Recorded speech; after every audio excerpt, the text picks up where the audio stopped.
తాకట్లో ఉన్న మీ బంగారాన్ని విడిపించి ఆ రోజు ఆన్లైన్ రేటుకి కొంటాం. Sharma gold company. 2025 సంవత్సరం ధనుసు రాశి వారికి ఏ విధంగా ఉండబోతుంది అనేది ఒకసారి గురువు గారిని అడిగి తెలుసుకుందాం. గురుగారు నమస్తే. జై వీరబ్రహ్మజీ. నమస్కారం తల్లి. మరి ధనుసు రాశి వారికి ఈ కొత్త సంవత్సరం ఏ విధంగా ఉండబోతుంది అంటారు? శివాయ బ్రహ్మణే నమ. వీరబ్రహ్మేంద్ర స్వామినే నమో నమ. జై వీరబ్రహ్మజీ. గోవిందమంబజీ. వచ్చినటువంటి ఫలితాన్ని క్రోడీకరించుకుంటే జీవితంలో జీవిత లక్ష్యాన్ని చేరుకోవడానికి గతించిన 2-3 సంవత్సరాలుగా మీరు చేస్తున్న ప్రయత్నం సఫలీకృతమవుతుంది. యోగదాయకమైనటువంటి ఫలితాలకు కారణమవుతుంది. సానుకూలవంతమైనటువంటి స్థితిగతుల్లో జీవితం వచ్చేటువంటి అవకాశం కనపడుతుంది. ఓకే. వృత్తి, ఉద్యోగం, గృహ నిర్మాణం, వివాహం, జీవితంలో వెంటనే స్థిరపడాలి. వీటి కోసం మీరు చేస్తున్న ప్రయత్నాలు సఫలీకృతమవుతాయి.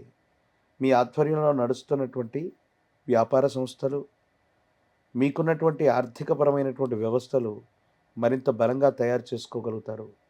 ఏ విషయంలోనైనా ఉన్నటువంటి ఇబ్బందులన్నీ కూడా తొలగిపోయి సఫలీకృతమైనటువంటి పరిస్థితులు రావడానికి పరిస్థితులన్నీ కూడా చక్కగా ఉన్నాయి, యోగదాయకంగా ఉన్నాయి. మీరేమాత్రం కూడా ఆందోళన పడనక్కర్లేదు. వివాహ జీవితం బాగుంటుంది. కుటుంబ జీవితంలో కలిసిమెలిసి ఉండగలుగుతారు.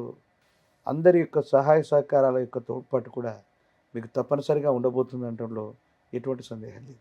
మరి విద్యార్థుల పరిస్థితి ఎలా ఉండబోతుంది? ప్రత్యేకించి ధనుసు రాశి వారికి కొన్ని అనుకూలవంతమైనటువంటి ఫలితాలు వస్తున్న సందర్భంలో చతుర్థ భావంలో శని భగవానుడి సంచారం ఇది కొంచెం ఏకాగ్రత మీద ప్రభావాన్ని చూపెడుతుంది. విద్యార్థులు ఇంటా బయట సరిగ్గా చదవలేక కుటుంబపరమైనటువంటి అంశాలను ఎక్కువగా వాళ్ళ యొక్క మనసులో ఉంచుకొని సరిగ్గా పరీక్షలు రాయకపోవటం వల్ల ఉత్తీర్ణత తగ్గే అవకాశం, లేదా కొన్ని సబ్జెక్ట్స్ మిగిలిపోవటం, బ్యాక్లాగ్స్ పడిపోవటం, లేదా పరీక్షలే రాయకుండా ఉండటం, ఇలాంటివి జరిగే అవకాశాలు కొన్ని కలుగుతూ ఉంటాయి. ఏకాగ్రతతో కూడినటువంటి చిత్తం చేత అర్ధాశ్రమ శని మొదలవబోతుంది అనేటువంటి సందర్భంలో ఇంకొంచెం ఎక్కువ ఏకాగ్రత పెట్టడం వల్లనే మన పనులను సాధించుకోగలుగుతాం. పరీక్షల్లో ఉత్తీర్ణతను సాధించగలుగుతాం. ఏ కారణం వల్లనైనా కూడా పరీక్షలు సరిగ్గా రాకపోవటం, బ్యాక్లాగ్స్ పడిపోవటం వల్ల 2 సంవత్సరాల కంటే ఎక్కువ కాలం మనం వాటిని పూర్తి చేయలేకపోవటం, కొన్ని ఇబ్బందులు కలగటం, ఇలాంటి సమస్యలు ఉండేటువంటి అవకాశం ఉంది. కాబట్టి విద్యార్థులు మాత్రం కొంచెం ఓర్పు నేర్పుతో సబ్జెక్ట్స్ అన్నింటినీ కూడా పూర్తి చేయటం చెప్పదగిన సూచన. మరి ఈ ధనుసు రాశిలో ఉన్న ఆడవారి పరిస్థితి ఏంటి? ఇంట్లో కొంచెం భార్యాభర్తలు అర్థం చేసుకోలేకపోవటం, అందరి సహాయక సహకారాలు లభిస్తూ ఉన్న మన మాటకు విలువ లేదన్నటువంటి ఆలోచన కలుగుతూ ఉండటం, ఇంటి పనులు మళ్ళీ మళ్ళీ చేస్తూ ఉండటం, ఇంట్లో మరమ్మతులు ఎక్కువగా జరుగుతూ ఉండటం, ఇవి మీ సహనానికి పరీక్షగా నిలుస్తాయి.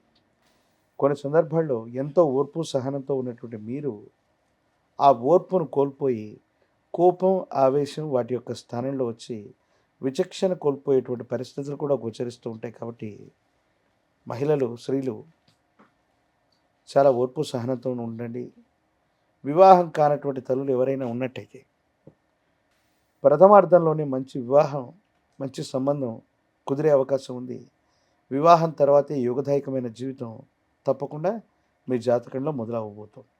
మరి ధనుసు రాశిలో ఉన్న రాజకీయ నాయకుల పరిస్థితి ఎలా ఉండబోతుంది గురుగారు? ఈ రాశిలో ఉన్నటువంటి రాజకీయ నాయకులకి వాళ్ళు ఎంతో ప్రయత్నం చేస్తే తప్ప కొన్ని సందర్భాల్లో ఆశించి భంగపడటం అంటే అంతా అయిపోయింది, మనకు విజయం సిద్ధించింది లేదా పదవి వచ్చిందని మనం నిర్లక్ష్యం చేయటం వల్ల ఆ పదవీ ప్రాప్తి యోగం మనకు లేకపోవటం, ప్రత్యర్థులు కుట్ర చేసి మనకు రాకుండా చేయటం, ఇలాంటి నరఘోష, నరదిష్టి, నరపీడలు మీడియా రంగం వారి మీద, సినిమా రంగం వారి మీద, రాజకీయ రంగం మీద అధికంగా ఉంటూ ఉన్నాయి. కొన్ని ఇబ్బందులు ఉన్నాయి.